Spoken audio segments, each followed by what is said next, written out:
Good afternoon. I'm National Weather Service meteorologist John Cowan with Alaska Statewide Weather.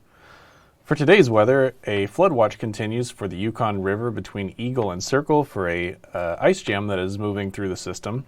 We additionally have a special weather statement in effect for 40-mile country between Fairbanks out to Eagle, and that's generally going to be for about a quarter to a half inch of rain expected late Friday into Saturday as a front moves through the area.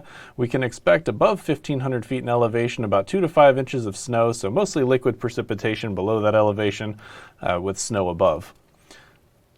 Otherwise, we can expect unsettled weather across much of interior Alaska, extending to the Aleutians and the Panhandle. That's due to a low-pressure system which has moved from the northern Gulf of Alaska into the interior, and that will create those rain and snow showers across the state with much warmer than average temperatures expected for this time of year. Getting into Saturday, a low-pressure system tracking south of the Aleutians begins to approach the Gulf of Alaska from the west, and that's going to become the dominant feature into this weekend as our front over the interior begins to diminish, high pressure begins to take over, and slowly start improving conditions across the interior Saturday. However, we do expect rain and snow showers to continue for much of the state through that time. And then getting into Sunday, our low continues to track into the Gulf of Alaska, deepening down to about 988 millibars, which is a fairly substantial low with two strong high pressures on either side. We have high pressure over the far western Aleutians and over southeastern Alaska.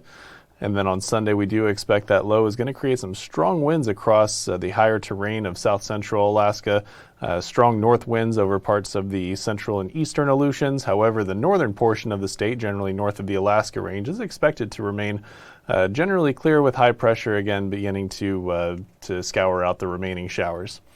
And then by Monday, more of the same. Low pressure continues to persist south of Kodiak Island with rain expected up and down the coast, generally from the eastern Aleutians all the way out to the Alaska Panhandle. We expect snow for the higher elevations. However, warm air at the surface will keep most areas liquid precipitation. We have another warm front that'll be moving in across the western Aleutians. However, high pressure does continue to remain strong over northern Alaska. That will give us some gusty winds. However, we do expect conditions to be mostly clear across the northern half of the state for Monday. And that'll wrap up our Alaska weather forecast. I'm meteorologist John Cowan.